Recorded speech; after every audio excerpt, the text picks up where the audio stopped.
স্মৃতিকণা কল্যাণ সমিতির উদ্যোগে প্রতি বছর তার মৃত্যু দিবস উপলক্ষে বিভিন্ন সমাজমূলক কাজ এবং রক্তদান শিবির অনুষ্ঠিত হয়। তবে এই বছর স্মৃতিকণা কল্যাণ সমিতির অভিনব উদ্যোগ নিলেন। শনিবার সকালে অস্মিকা জটিল রোগে আক্রান্ত ছোট্ট অস্মিকার পরিবারের পাশে দাঁড়ালো তারা। অস্মিকার বাবার হাতে 10,000 টাকার চেক তুলে দিয়ে করলেন আর্থিক সহযোগিতা। উল্লেখ্য, জন্মের পর থেকেই জটিল রোগে আক্রান্ত হয় নদিয়া রানাঘাটের ছোট্ট অস্মিকা, যা এখন সকলের কাছেই একটি পরিচিত নাম। অস্মিকার চিকিৎসার জন্য আর্থিক সহযোগিতার আবেদন জানিয়েছিল বাবা মা দুজনেই।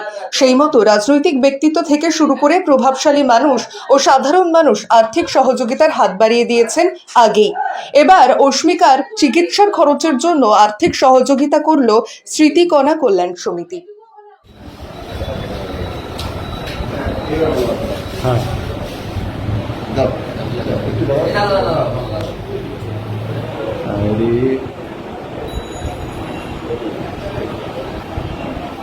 স্মৃতিকণা কল্যাণ সমিতির উদ্যোগে আমরা প্রতি বছরই কোনো না কোনো প্রোগ্রাম অনুষ্ঠান করে থাকি।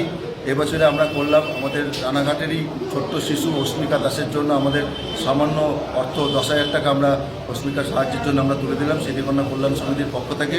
এছাড়া প্রতি বছরই আমরা কোনো না কোনো কিছু অনুষ্ঠান করে থাকি, বা গরিব বাচ্চাদেরকে বস্ত্র দেওয়া থেকে শুরু করে পড়াশোনার সামগ্রী থেকে দেওয়া থেকে শুরু করে এবং রক্তদান শিবির থেকে শুরু করে সারা বছরই কোনো না কোনো অনুষ্ঠান করে থাকি।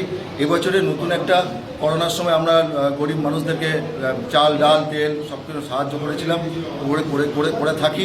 কিন্তু এবারে এমন একটা দিনে আমরা আজকে এই অনুষ্ঠানটা আমরা পালিত করলাম। ওনার সাহায্যতে আমরা যে 10,000 টাকা একটা চেক অস্মিকার পরিবারের হাতে তুলে দিলাম, যাতে কিছুটা সুরা হয়। কি নাম আপনার? প্রশান্ত সাহা, স্মৃতিকণা কল্যাণ সমিতির সদস্য। 16 কোটি টাকা দামের একটা ইনজেকশন দিতে হবে, সেই ক্ষেত্রে ওরা সেই টাকাটা ট্যাক্স প্যাক্স মুকুব করে ওটা 9 কোটিতে দাঁড়িয়েছে। আর ওরা প্রায় 90 ভাগ এগিয়ে গেছে, এখনো 25 ভাগ পিছনে দাঁড়িয়ে আছে। তা আমরা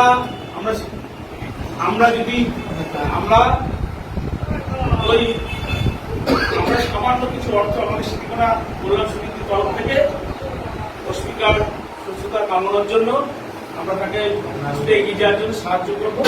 আমি অস্মিকার বাবা এখানে আমরা আমাদের ক্লাবের আমাদের সংস্কার সম্মানীয় সম্পাদক গাঙ্গুলি এবং আমাদের ভুলাদা আছে এবং সামন্তকা আছে, বাবা আছে। বাবা আমি আমাদের ক্লাব সম্পাদক সমকাকে অনুরোধ করবো অস্মিকার বাবাটাকে ঠিক এই সমুদ্র এরকম করে ধরো শিক্ষা।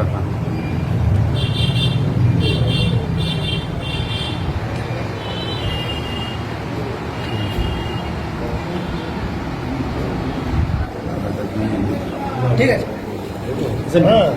সবাইকে অনুরোধ করবো, বাবা এখানে আছে, তারা নানান দিক থেকে নানানভাবে সাহায্য করেছে। তাকে আবার সবারই কাছে আমাদের স্মৃতিকণা কল্যাণ সমিতির তরফ থেকে অনুরোধ করবো, যারা যারা এখনো পাশে এসে দাঁড়াননি সকলকে অনুরোধ করবো, যেভাবে হোক যেটুকুই হোক ওদের পাশে ভেতরে বসে আসুন না, সকলের কাছে আমাদের এটা অনুরোধ থাকবে। কিছু বলবে?